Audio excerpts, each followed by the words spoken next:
हाय नमस्कार, मैं सचिन तेजू इस वीडियो में आपका स्वागत करता हूं और आज मैं आपको टर्म लाइफ इंश्योरेंस उसके बेसिक्स और आपको क्या मिस्टेक्स नहीं करने चाहिए एक टर्म इंश्योरेंस लेते समय ये बताने वाला हूं। आपने बहुत बार आपके मन में सोचा होगा कौन सा इंश्योरेंस लेना चाहिए लाइफ इंश्योरेंस में।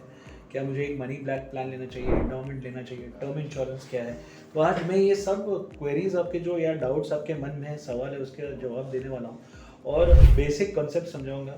मिस्टेक्स क्या करनी चाहिए, कोई भी इंश्योरेंस चाहे वो टर्म हो, लाइफ हो, मनी बैक प्लान हो, एंडोमेंट हो, कोई भी इंश्योरेंस लेने समय आपको वो क्या ध्यान में रखना है कि ये गलतियां नहीं करें ताकि आगे जाके क्लेम्स में आपके नियर एंड डियर वंस को तकलीफ ना हो। क्योंकि जब लाइफ इंश्योरेंस का क्लेम आता है तब हम तो होते नहीं है, पर हमारे नॉमिनीज को तकलीफ नहीं होनी चाहिए क्योंकि हमने उनके लिए पॉलिसी ली है। सो आइए आपको मैं बेसिक समझा देता हूँ टर्म इंश्योरेंस क्या होता है। टर्म इंश्योरेंस बेसिकली एक पर्टिकुलर टर्म के लिए होता है। जैसे आप टर्म मतलब एक पर्टिकुलर पीरियड, एक पर्टिकुलर समय के लिए लाइफ के कवरेज के लिए दिया जाता है।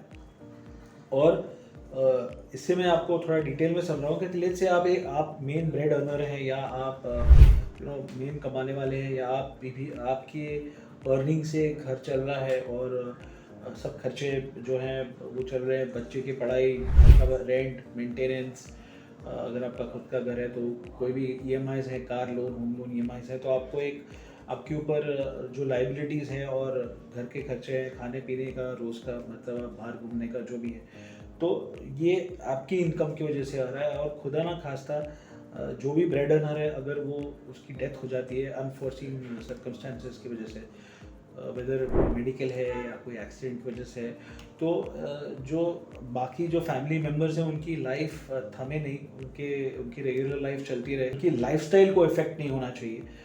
इसके लिए टर्म लाइफ लिया जाता है। जस्ट फॉर योर नॉलेज, एक हमारे कंट्री में आज भी लाइफ इंश्योरेंस का पेनिट्रेशन बहुत कम है। आप हैरान होंगे कि 4% लोगों के पास आज खाली लाइफ इंश्योरेंस है, बाकी 96% हमारी पॉपुलेशन आज भी अनइंश्योर्ड है। और जो टोटल लाइफ इंश्योरेंस पॉलिसीज़ हैं हमारे कंट्री में आज भी, उसमें से टर्म लाइफ का जो हिस्सा है आज 43% है। लास्ट ईयर वो 39% था। तो टर्म लाइफ धीरे धीरे उसका शेयर बढ़ रहा है, उसकी पॉपुलैरिटी, उसकी एक्सेप्टेंस और उसकी अवेयरनेस बढ़ रही है। तो टर्म लाइफ जो है ये इनकम को रिप्लेस करता है। सही मायनों में बताऊं तो लाइफ इंश्योरेंस अगर लेना है तो टर्म ज़्यादा सेंसिबल और लॉजिकल होता है, क्योंकि वो प्योर रिस्क कवर होता है। वो लाइफ जो इंश्योर्ड की जो लाइफ का जो रिस्क है वो कवर करता है। और जो डिपेंडेंट फैमिली मेम्बर्स हैं या जो भी दूसरे फैमिली मेम्बर्स हैं नॉमिनी, उनको एक फाइनेंशियल बैकिंग देता है, सॉलिड फाइनेंशियल बैकिंग देता है। और इसका जो कॉस्ट होता है वो एज़ कम्पेयर टू एक कोई मनी बैक प्लान या कोई इन्वेस्टमेंट प्लान के कंपैरिजन में कॉस्ट बहुत कम होता है। तो एक टर्म लाइफ जो है, अगर आपके ऊपर लाइबिलिटीज़ है, अगर आप मेन ब्रेड अर्नर हैं या एक सिग्निफिकेंट ब्रेड अर्नर है जहाँ पे आपकी कमाई से काफ़ी सारा खर्चा घर का निकलता है, आपको डेफिनेटली ये होना चाहिए। तो टर्म लाइफ, आई होप आपको कंसेप्ट क्लियर आया होगा कि आपको क्यों लेना चाहिए, क्या होता है और इसका बेनिफिट जो है होता है वो आपकी नॉमिनीज को मिलता है। और इसका एक लाइन में अगर मैं कहूँ तो एक ही उद्देश्य है, आपकी फैमिली को एक सॉलिड फाइनेंशियल बैकिंग देना आपकी एब्सेंस में।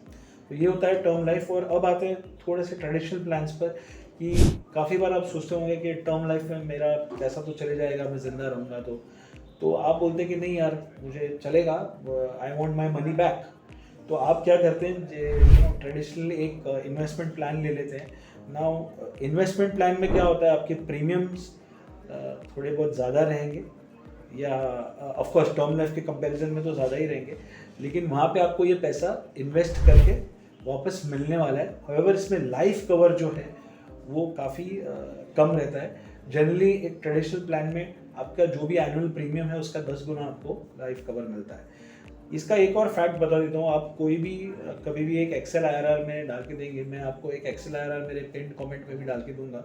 आप कोई भी ट्रेडिशनल प्लान उठा लीजिए, कोई भी कंपनी का उठा लीजिए, कोई गारंटी प्लान की मैं बात कर रहा हूँ, उसमें रिटर्न्स आपको 6 से 7% से ज़्यादा कभी नहीं आएंगे। You will be surprise to know, काफ़ी सारे प्लान हैं जो 5% रिटर्न्स भी देते हैं। मैं इंश्योरर का नाम नहीं लेना चाहूँगा, पर आज भी वो 5%, आज अब हमारे देश में इन्फ्लेशन 6 से 7% दौड़ता है, तो 5% रिटर्न वाला प्लान लेके कोई मतलब नहीं। तो बी वेरी क्लियर, अगर आपको आपकी लाइफ का कवर करना है तो टर्म लाइफ बहुत सेंसिबल चीज़ है और वो प्योर रिस्क कवर होता है जो आपकी फैमिली को बैकिंग देता है।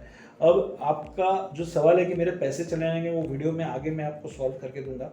तो आइए पहले इसके पहले जो सेक्शन में आपको बता रहा हूँ कि आप क्या क्या गलतियाँ नहीं करनी चाहिए जब आप एक टर्म लाइफ लेते हैं। तो सबसे पहली चीज़ है कि टर्म लाइफ को मैं डिले करता हूँ। Now this is a very important mistake which a lot of people commit.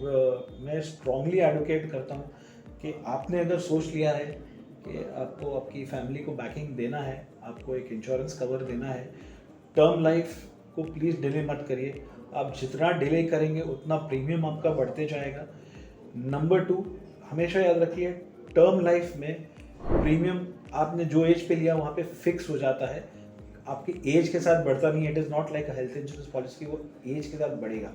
तो आपने अगर डिसाइड कर लिया है कि आपको टर्म लाइफ लेना है, डिले मत करिए। और उसके पहले एक बेस में आपको बता रहा हूँ कि टर्म लाइफ आप आपके 20s और 25 में जैसे आपने अर्निंग स्टार्ट की अगर लेते हैं, आपका प्रीमियम बहुत कम होता है और ऑलरेडी आपके पास एक कवर आता है। तो जब आप एक फैमिली बनाने जा रहे हैं, शादी करने जा रहे हैं, you are peaceful at the back of your mind कि आपने ऑलरेडी एक कवर लेके रखा है। तो as soon as you start earning, try and take a term life. It will be very very good for your future partner and your children. क्योंकि जब आप शादी करेंगे और बच्चे होंगे तो शायद आपका एज ज़्यादा होगा, तब शायद प्रीमियम बढ़ा हुआ होगा। So it will be beneficial for you to take a term life in and around your career के स्टार्ट में। मे बी 1-2 साल आप स्टेबल हो जाए आपके करियर में, उसके बाद आप डेफिनेटली सोच सकते हैं। तो डिले मत करिए। The very thought of procrastinating your term life insurance is a big crime according to me, is a big mistake. Delay मत करिए आपकी टर्म लाइफ को, जितना जल्दी हो सके ले लें। दूसरी चीज़, ये टर्म लाइफ लेते समय बहुत इंपॉर्टेंट चीज़ ये होती है कि हम हमारे लाइफस्टाइल हैबिट्स, हमारे हेल्थ के कंडीशंस जो भी है बहुत क्लियरली डिक्लेयर करें। लाइफस्टाइल हैबिट्स के मैंने मतलब से मैं कहना चाहता हूँ कि अगर आप स्मोकिंग कर रहे हैं तो उसको डिक्लेयर करें, क्योंकि एक स्मोकर का प्रीमियम हाई होता है। अगर आपको ड्रिंक कर रहे हैं तो वो डिक्लेयर करें। आप अगर टोबैको कंज्यूम कर रहे हैं तो वो डिक्लेयर करें। ये नहीं करने से अगर आगे चल के ये सब चीज़ों की वजह से क्लेम्स आते हैं और ये डायग्नोज होता है कि ये चीज़ें पहले ली जा रही थी पॉलिसी लेने के पहले, तो आपका क्लेम 110% डिनाई होगा। कभी भी याद रखिए कि टर्म लाइफ में 2 तरीके के अंडरराइटिंग होते हैं, एक होता है फाइनेंशियल अंडरराइटिंग और एक होता है मेडिकल अंडरराइटिंग। तो मेडिकल अंडरराइटिंग में आपको चीज़ें क्या रखनी है कि आपकी लाइफस्टाइल हैबिट्स जो भी हैं, आपकी ड्रिंकिंग, स्मोकिंग, टबैको कंजम्पशन, ये डिक्लेयर करना है। दूसरी चीज़ आपको मेडिकल रिलेटेड, आपको अस्थमा है, बीपी है, डायबिटीज़ है, कोलेस्ट्रॉल है, ये डिक्लेयर करना है। ऑफकोर्स आपका मेडिकल टेस्ट भी होता है, पर आपको ये डिक्लेयर करना है क्योंकि ये आपके प्रपोजल फॉर्म का एक बहुत इंपॉर्टेंट मटेरियल फैक्ट होता है। ये नहीं करने से आगे चल के आपके क्लेम्स में बहुत तकलीफ होता है। आपको कोई भी मेडिकल हिस्ट्री ले, चाहे आपको एपिलेप्सी थी या कुछ भी हुआ था, कोविड हुआ था, कुछ भी हुआ था, आप हॉस्पिटलाइज हुए थे, कोई भी चीज़ की वजह से, आप प्लीज़ इसको डिक्लेयर करिए। तीसरी मिस्टेक जो हम करते हैं वो फाइनेंशियल अंडरराइटिंग में करते हैं कि हम हमारी इनकम सही नहीं दिखाते, या तो हम हमारी इनकम इन्फ्लेट करके दिखाते हैं, या तो हम हमारी जो एग्जिस्टिंग पॉलिसीज़ है, हमने लेट्स से कोई ट्रेडिशनल पॉलिसी पहले ली होगी, लाइफ LIC की कोई पॉलिसी ली होगी, कोई मनी बैक पॉलिसी ली होगी, ये हम डिक्लेयर नहीं करते जाने अनजाने में। यहाँ पे क्या होता है कि आप हमेशा याद रखिए कि टर्म लाइफ में जो एलिजिबिलिटी होती है वो ह्यूमन लाइफ वैल्यू के बेसिस पे एक टर्म लाइफ दिया जाता है। ह्यूमन लाइफ वैल्यू आपकी अर्निंग्स के हिसाब से दी जाती है और इसमें आपका ओवर इंश्योरेंस ना हो जाए, इसके लिए आपको ये एग्जिस्टिंग पॉलिसीज़ की डिक्लेरेशन और उसका सम इंश्योर्ड देना ज़रूरी है। अगर ये हम गलत देते हैं और ये आगे चल के डिस्कवर होता है तो इंश्योरेंस कंपनी को फुल राइट है आपके क्लेम को रिजेक्ट करना। तो ये हमेशा याद रखिए कि आपको प्रॉपर इन्फॉर्मेशन देना है as far as your income is concerned as well as your existing life insurance policies are concerned। तो ये गलती बिल्कुल ना करें। प्रपोजल फॉर्म खुद भरें, अगर नहीं भर पा रहे हैं आपका जो भी एडवाइज़र है उसको अपने सामने भरा और प्लीज़ उसको थरोली चेक करें। Each and every detail has to be true and correct. कल उठ के अगर कुछ भी गलत हुआ, क्लेम नहीं मिलेगा और आप वोट समय पे नहीं लेंगे, तो ये गलती ज़रूर मत करिएगा।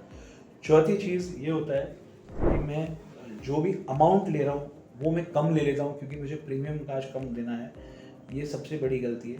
आप ह्यूमन की कोई लाइफ की कोई वैल्यू नहीं है, आई मीन वो पैसों में नहीं तो ली जा सकती है, लेकिन आप कभी भी एक लाइफ इंश्योरेंस टर्म इंश्योरेंस ले रहे हैं तो आपको क्या करना है कि आपको ये कैलकुलेशन करना है कि आपकी इनकम कितनी है, आगे चल के इन्फ्लेशन के रेट से आज क्या खर्चा है और आगे क्या होगा, और प्लस आपके ऊपर कोई लायबिलिटी है जैसे कार लोन, होम लोन, तो उसके वजह से आपकी फैमिली पे ये लायबिलिटी नहीं है तो आपको कितना कवर लेना चाहिए।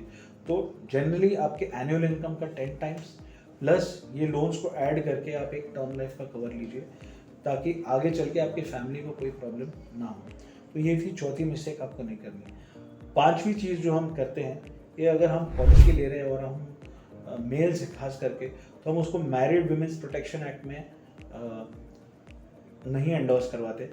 दोस्तों मैरिड वुमेन्स प्रोटेक्शन एक्ट पे मैं एक बहुत डिटेल्ड वीडियो आगे चल के बनाने वाला हूँ, पर just to give you a small brief कि अगर आपने आपकी policy married women's protection act में करवाई है तो आपके ऊपर कोई भी लायबिलिटीज़ हो, आपकी पॉलिसी आपकी डेथ के बाद जो भी नॉमिनी है, जो मैरिड वुमेन, जो आपकी स्पाउस है, जो आपकी वाइफ है, उसी को मिलेगा। और आपके बच्चों को अगर आपने नॉमिनी है तो उनको ही मिलेगा। खास करके मैरिड वुमेन्स में स्पाउस को ही मिलेगा। कोई भी बैंक या कोई भी फाइनेंशियल इंस्टीट्यूशन आपकी पॉलिसी को अटैच नहीं कर पाएगी अगर आपके ऊपर लायबिलिटीज़ या लोन्स थी भी। और married women protection act proposal और पॉलिसी इशुएंस के पहले ही हो सकता है, बाद में नहीं हो सकता, और इसका कोई चार्ज नहीं है। तो ये ज़रूर इंश्योर करिए कि मैरिड वुमेन्स प्रोटेक्शन एक्ट में आपका ये पर्टिकुलर पॉलिसी एंडोर्स हो। तो ये एक और चीज़ थी। तो मैंने आपको 5 चीज़ें बताई। छठी चीज़ ये आपके भी मैं कोई क्वेरी पे आ रहा हूँ कि अगर मैं ज़िंदा रहा और मेरे पैसे चले गए तो आपको एट द स्टार्ट जो है वो डिफाइन करना है कि आपको टर्म पॉलिसी लेनी क्यों है। या तो आपको एक फैमिली को बैकअप देना है आपके आपके एब्सेंस में, तो आपको ये कॉल लेना है, ये डिसीजन करना है कि मुझे ये बैकअप देना है, और अगर वही मेरा ऑब्जेक्टिव है तो मेरी वर्किंग लाइफ जनरली 60 तक होती है। अगर मैं एक सैलरीड हूँ और सेल्फ एम्प्लॉयड है तो भी 60-65 के बाद मैं रिटायर हो जाऊँगा। तो उस समय पे आप डिसाइड कर लीजिए, अगर ये आपका ऑब्जेक्टिव है तो 60 या 65 तक आप कवर लेंगे। अब आप ऐसा अगर करते हैं तो आपका जो प्रीमियम है वो ऑटोमेटिकली डाउन हो जाएगा, क्योंकि आपने कम एज का कवर लिया है और कम एज पे मोर्टेलिटी के चार्जेस कम होते हैं, इसके लिए आपका प्रीमियम अपने आप कम हो जाएगा। दूसरी चीज़ है, अगर आपका ऑब्जेक्टिव है कि आपको लेगेसी छोड़ के जाना है तो आप 80, 85 या 99 तक कवर ले सकते हैं। 99 तक जनरली इंडिया में तो मैंने नहीं देखा है, और एज पर सेंसस डेटा एक इंडियन मेल 74 to 76 के एज में सर्वाइव करता है। तो अगर आपको एक लेगेसी छोड़ के जाना है, मतलब बीवी बच्चों के लिए बहुत सारा पैसा छोड़ के जाना है, तो आप 80, 85 या 75 तक का कवर ले सकते हैं। यहाँ पे प्रीमियम थोड़ा ज़्यादा आएगा, पर आपका जो ऑब्जेक्टिव है वो लेगेसी आप छोड़ के जाएंगे। तो ये 2 ऑब्जेक्टिव्स में से आपको डिसाइड करना है कि आपको क्या आपका गोल है, और वो हिसाब से आप टर्म लाइफ ले सकते हैं। तो ये था छठा चीज़, जहाँ पे अगर आपका प्रीमियम कम हो गया 60 के एज की वजह से लेने का, तो आपका नेचुरली आपको वो इतना बर्डन नहीं लगेगा कि मेरा वो प्रीमियम चला गया। जस्ट फॉर योर नॉलेज, ऐसे भी पॉलिसीज़ आते हैं जहाँ पे आपको 60 के एज पे वो पैसा वापस भी मिल जाता है। तो आपका कॉस्ट जो है वो प्रैक्टिकली GST के सिवाय नॉर्मली फ्री हो जाता है, आपको वो पैसा वापस आ जाता है। सो ये आपका एक काफ़ी बड़ा सोल्यूशन मैंने आपको दे दिया कि कम एज तक लें अगर आपको वो प्रीमियम का बर्डन नहीं चाहिए तो। और 7वीं चीज़ ये आपको मैं बता रहा हूँ कि टर्म लाइफ लेते समय आप प्लीज़ ये ध्यान रखिए कि आपके जो मेडिकल टेस्ट हैं वो आपने प्रॉपरली दिए हैं, उसके रिपोर्ट्स बराबर आए हैं। इफ़ यू फील कि वो रिपोर्ट्स बराबर नहीं है, always you can get a test done for yourself also, because काफ़ी बार ऐसा भी हो सकता है लैबोरेटरी से गलती हो, तो वो गलती, if you are sure and confident of your health, you can go and do a checkup of your own। थोड़ा पैसा खर्चा करके अगर आप वो रिपोर्ट देंगे तो underwriter can definitely go back to the health checkup lab and question them also. तो खाली उसको ब्लाइंडली बिलीव नहीं करना है, आपको खुद का भी हेल्थ का एक नॉलेज होना चाहिए। तो ये 7 चीज़ें थी जो मैंने आपको बोला, ये गलतियाँ आपको नहीं करनी है टर्म लाइफ लेते समय। और सबसे इम्पोर्टेंट चीज़, प्रपोजल फॉर्म आपको खुद भरना है, क्योंकि ये proposal form will form the contract basis.